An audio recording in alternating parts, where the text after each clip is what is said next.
Mungkin banyak orang yang mengira bahwa semua manusia akan dewasa pada masanya.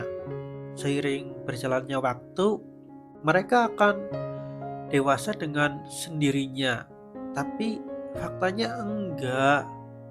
Dewasa itu pilihan. Kita, iya, kita pasti tua, tapi belum tentu kita bisa dewasa. Iya, kita bisa memilih untuk dewasa atau bahkan tetap menjadi anak-anak dalam tubuh manusia yang sudah berumur. Itulah kejamnya waktu bagi mereka yang mentalnya terjebak atau bahkan menolak untuk dewasa.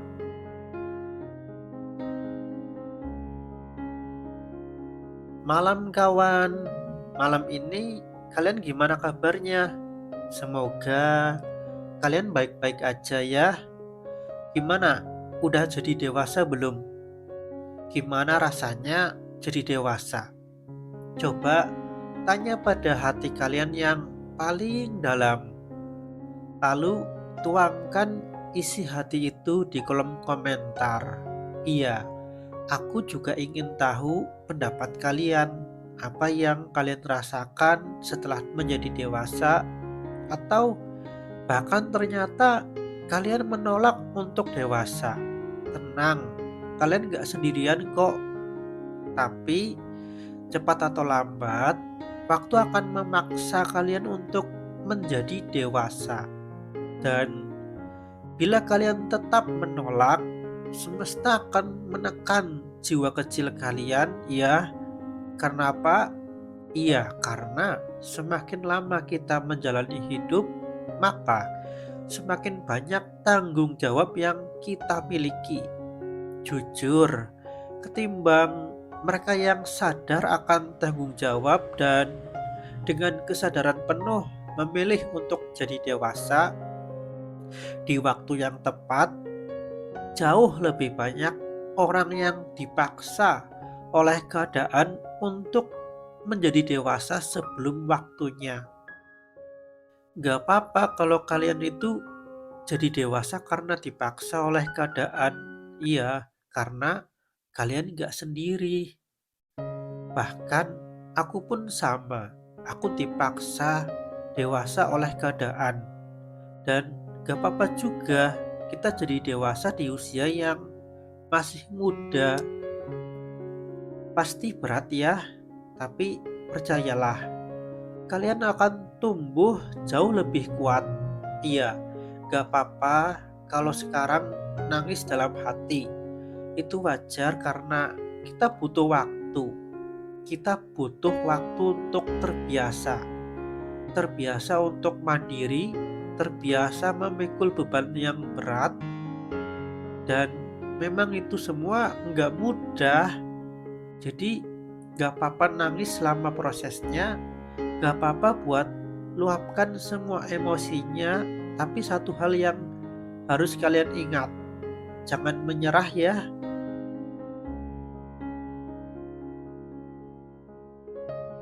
Aku jadi teringat waktu dulu baru aja lulus SMK.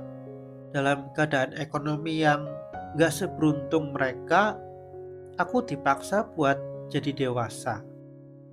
Aku mencoba berpikir kritis dan realistis. Tapi lucunya dulu aku menertawakan mereka yang idealis. Asal kalian tahu, jujur sekarang aku iri. Iya, aku iri banget melihat mereka yang dulu aku tertawakan, tapi kini hidupnya jauh lebih baik. Iya, mereka adalah teman-temanku yang idealis. Iya, mereka kini sukses menjalani hobinya, ya, dan ada yang jadi penulis, ada yang jadi content creator, pelukis, fotografer, dan hobi-hobi lainnya yang bisa menghasilkan uang. Dulu aku tertawa karena aku melihat hidup mereka sangat sulit, tapi mereka tetap gak mau menerima lowongan kerja dariku. Aku pikir mereka sangat kekanak-kanakan dan tidak dewasa. Mereka terlalu idealis dan tidak realistis sama sekali.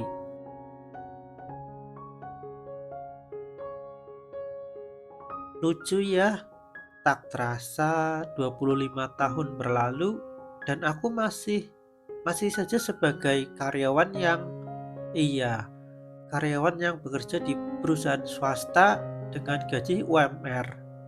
Tapi mereka jauh lebih baik dariku. Iya, mereka yang dulu aku tertawakan telah sukses meraih mimpinya. Jadi yang sebenarnya siapa yang idealis, aku atau mereka? Namun seiring berjalannya waktu, aku sadar ternyata akulah yang idealis. Akulah yang terlalu idealis untuk memilih jalan hidup yang nyaman tanpa resiko. Iya, nyaman tiap bulan dapat gaji, tapi itu hanya cukup untuk memenuhi kehidupan keluargaku. Iya, itu pun hanya keluarga kecil. Lucu ya, ternyata merekalah yang realistis. Iya, dulu hidup mereka memang penuh resiko dan tantangan. Tapi selama tidak menyerah, mereka perlahan tumbuh. Sedangkan aku tidak pernah tumbuh. Sekeras apapun aku bekerja, sekeras apapun aku berusaha, yang tumbuh adalah bosku, bukan aku. Iya, perusahaanku lah yang tumbuh, bukan aku. Di awal aku bilang kalau aku dipaksa jadi dewasa sebelum waktunya. Tapi sepertinya aku tak pernah dewasa karena aku selalu takut mengambil resiko. Padahal dewasa itu penuh resiko karena aku tak pernah tumbuh. Padahal dewasa itu tumbuh seiring waktu berjalan.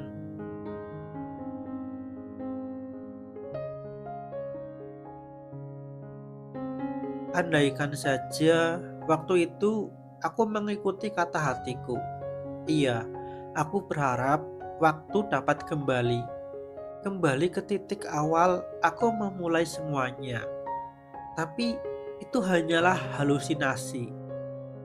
Semua yang telah berlalu tak bisa kembali. Karena itu sudah menjadi takdir hidup kita. Dan takdir masa lalu adalah hal yang tak bisa dirubah. Iya, nggak bisa diubah. Yang bisa kita ubah hanyalah masa kini. Dan hal yang bisa kita harapkan hanyalah masa depan. Namun seiring berjalannya waktu, aku rasa semua telah terlambat. Mimpi-mimpiku waktu muda sudah terkubur. Harapan kecil itu kini terhapus oleh waktu.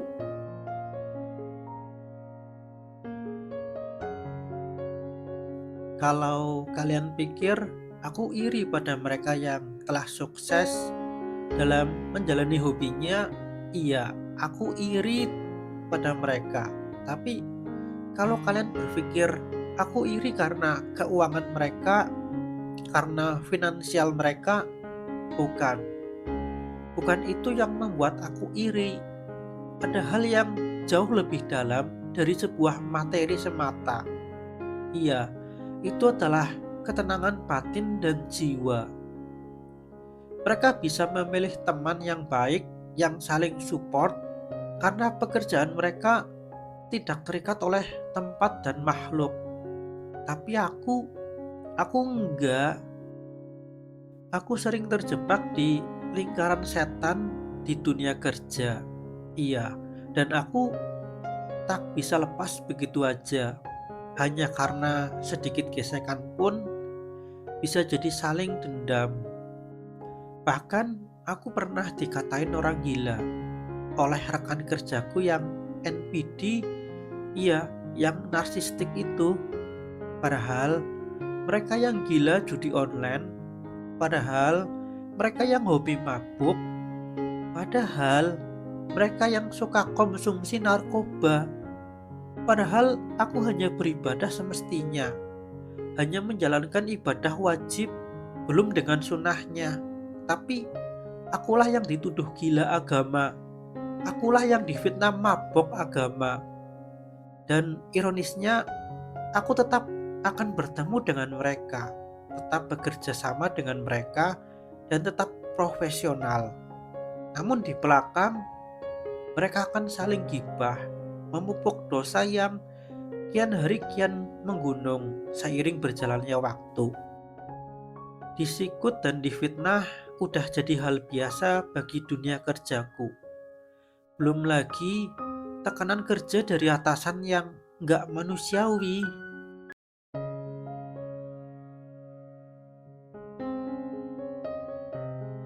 Berat ya? Iya berat. Tapi kini aku bersyukur mereka ketahuan mabuk dan bermain judol. Dan sekarang lingkaran setan itu telah hilang. Iya aku bersyukur. Tapi ketenangan itu tidaklah abadi. Karena akan ada lagi orang-orang narsistik yang akan masuk. Cepat atau lambat, waktulah yang akan menjawabnya. Iya, karena seperti itulah siklusnya. Dan aku tetap iri pada mereka yang dulu aku tertawakan. Andaikan aku seperti mereka, pasti tak perlu bertemu orang-orang NPD setiap hari. Iya, tak perlu bertemu mereka. Ya, mereka orang-orang yang menyakitkan. Karena pekerjaan mereka tidak terikat oleh tempat atau makhluk.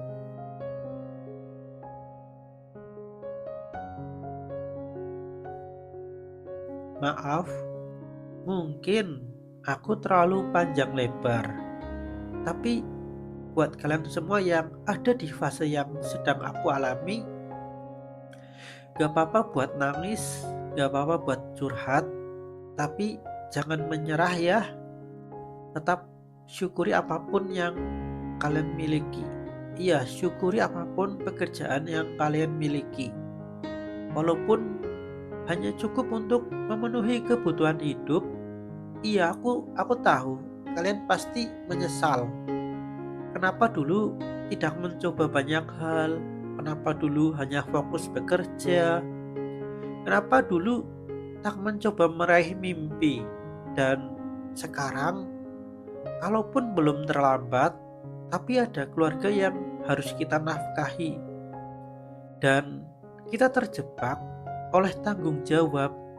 Sebagai pria dewasa, kita pasti akan lebih memilih untuk mengorbankan impian kita demi keluarga.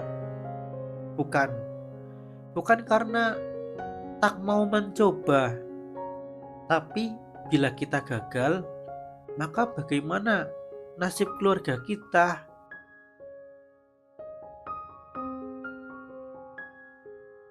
Dan buat kalian semua, iya, buat kalian yang masih muda, apapun alasannya, setidaknya cobalah walau hanya sekali.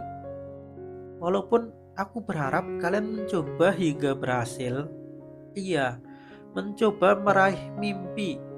Iya, aku tahu jadi seniman itu tidaklah mudah, penuh tantangan dan resiko. Tapi selama kita terus tumbuh walau perlahan, aku yakin suatu saat nanti waktu akan memberikan jawaban yang indah. Dan suatu saat nanti semesta akan merestui.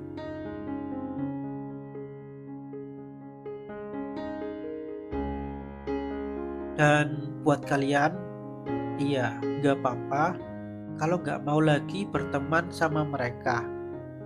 Gak apa-apa kalau gak mau lagi ketemu sama mereka.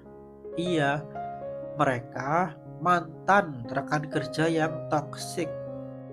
Gak apa-apa, karena kebahagiaan itu adalah tanggung jawab kalian.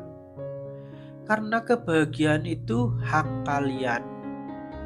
Kalau dia keluar dari kerjaan atau sebaliknya kamulah yang keluar, gak apa-apa untuk gak pernah berhubungan lagi dengan mantan rekan kerja yang toksik.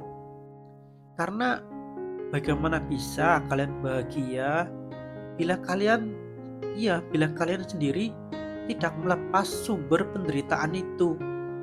Iya, saat masih kerja, saat masih menjadi rekan kerja, memang tak bisa karena profesionalitas. Kita nggak bisa melepas mereka karena profesional. Karena kita tetap harus bekerja dan tetap harus bertemu dengan mereka setiap harinya. Namun, setelah bukan rekan kerja, kenapa? Kenapa harus masih berhubungan? Kalau tidak menemukan kedamaian dan kebahagiaan saat bersama mereka, kenapa masih terus menjalin silaturahmi? Bila silaturahmi itu malah terus menumbuhkan dosa. Bukankah silaturahmi yang baik itu memupuk pahala? Tapi ini enggak cuma sekedar dosa maupun pahala, lebih dari itu. Kebahagiaan kalian juga harus diutamakan. Iya, gak apa-apa karena gak semua yang hadir di hidup kita gak selalu harus menetap dalam kehidupan kita. Ada yang dari mereka memang harus kita singkirkan. Bukan, bukan karena kita egois, tapi karena kebahagiaan kita jauh lebih penting.